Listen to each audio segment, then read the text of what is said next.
আমাৰ ভৱিষ্যত প্ৰতিষ্ঠা মানে আমাৰ যিটো সত্ৰাধিকাৰ যিয়ে প্ৰতিষ্ঠা কৰিছিল তেওঁৰ আজি মানে বছৰিকা তিথি প্ৰত্যেক বছৰে এইটো মিলোৱা হৈছে আৰু আজি আমি নজনাৰ পৰা এই বস্তুটো পৰম্পৰাগতভাৱে চলি আহিছে।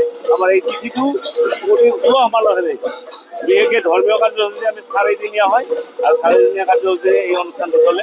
আজি এই সময়ত এইটো ইয়াৰ পিছত আমাৰ ধৰ্মীয় অনুষ্ঠানৰ সামৰণি কৰিব, কিন্তু মেলাটো চলি আহিছে।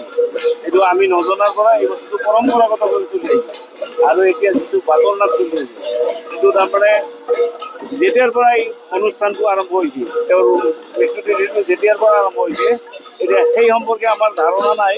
সেইকাৰণে ধাৰণা নাই তেওঁৰ তিথিৰ যেতিয়া মৃত্যুৰ হেৰিটো এতিয়াও আমি উলিয়াব পৰা নাই। সেইকাৰণে আমি যেতিয়াৰ পৰা জানিছোঁ আমি দেখিছোঁ আৰু তেতিয়াৰ পৰা এনেকৈ চলি আহিছে। আমাৰ বাটৰ নাটৰ কিয়দাংশ এই আমাৰ সীতাৰ বিবাহৰ পৰা এই অনুষ্ঠানখিনি এনেকৈ আসন আনয়নৰ পিছত এইটো চলি থাকে আৰু চলি থাক ভৱিষ্যতেও চলি থাকিব বুলি আমি ঠিক হয়। ভকতটো বহুত এনে ভকত হিচাপে আমাৰ মোটামুটি লাখৰ ওচৰা ওচৰি আৰু কেতিয়াবা বেছি হয়। এইবাৰ কিন্তু মানুহ অলপ কম, যাত্ৰী অলপ কম আৰু ভকতৰ সংখ্যা অলপ কম, যিহেতুকে পৰীক্ষা দি চলি আছে।